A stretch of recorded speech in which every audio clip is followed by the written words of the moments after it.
prepared quite a bit for stand-up. I didn't know what to expect tonight, but it's storytelling night.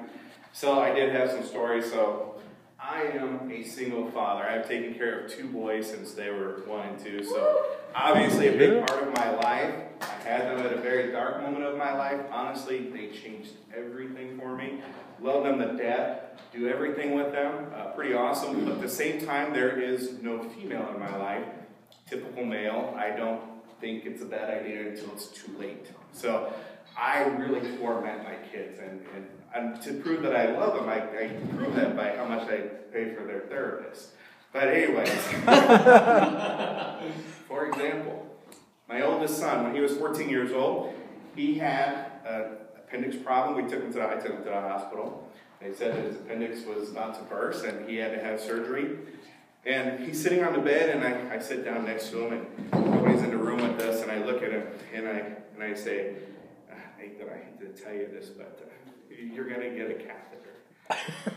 And he said, well, what's a catheter? And I said, they're going to take a 3-inch needle, and they're going to stick it in your urethra. Do you know what that is? So I let him know they were going to put something in his penis, and it was going to poke his bladder. He wasn't too happy about that, but I'm the kind of father, I think philosophically, if I prepare them from the worst, and that doesn't happen, that's probably best.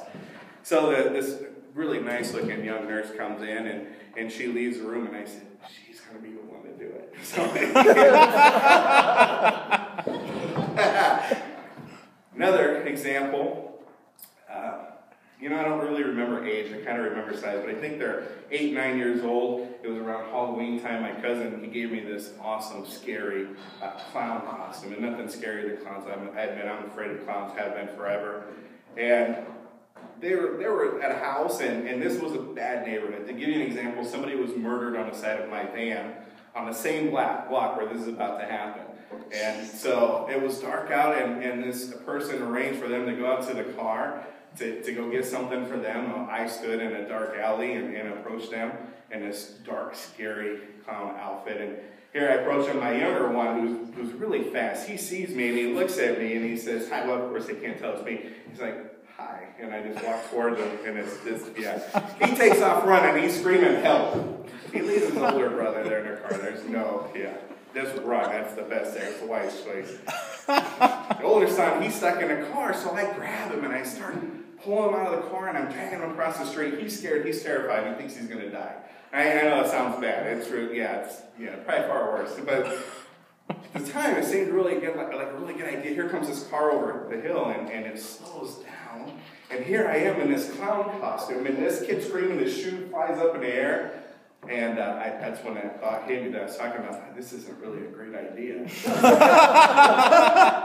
I hurried up, and that's when I became the loving father. I hurried up and pulled off the mask so this car could see it. And son, come here, come. My little dad loves you. So that's just one of the examples.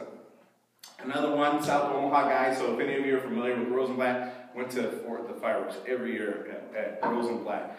And traffic was horrible after those. There'd be traffic for just an hour, it seemed like, or longer. So I came up with this awesome idea. I bought a bunch of sodas. And I was going to sell them or have my kids sell them on the side of the road, and that's what they did. Right? So this lady, she comes up to me, she said, oh, your boys, they're so cute. As any typical parent would, I got puffed up. I was like, yeah, thanks. And she goes, do you mind if I take them and I show them to my friends? Well, sure. All right.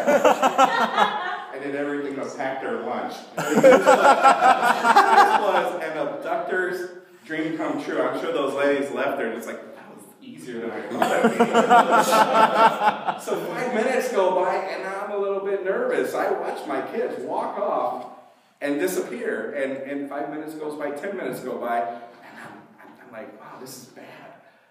I'm missing out on a lot of sales. But they did come back, long story short, good news. I've got a minute left. And that's the thing, most parents, they teach their kids, don't take candy from strangers, and I obviously threw that one right out the window. Final story, so my kids, they like to mess with me back. Okay, that's fine. So what goes around comes around. It's karma. They're teenagers now.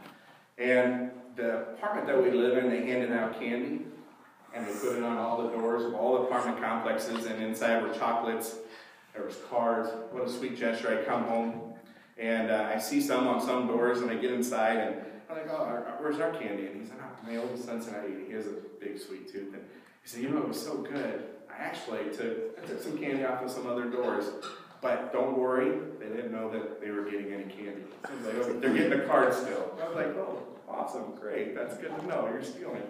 So I decided, what I did was, I went and I made a letter. And on that letter is a letter. Oh, yeah. And on that letter, it said that we violated this code, and it was pretty legal. I even had somebody from work, Rose, by the way, she notarized it for you. And it said they were getting kicked out. We were going to vacate our apartment by February 28th, which is your birthday. Happy birthday, son. We're not going to be homeless after all. The moral of that story is, don't take candy from strangers.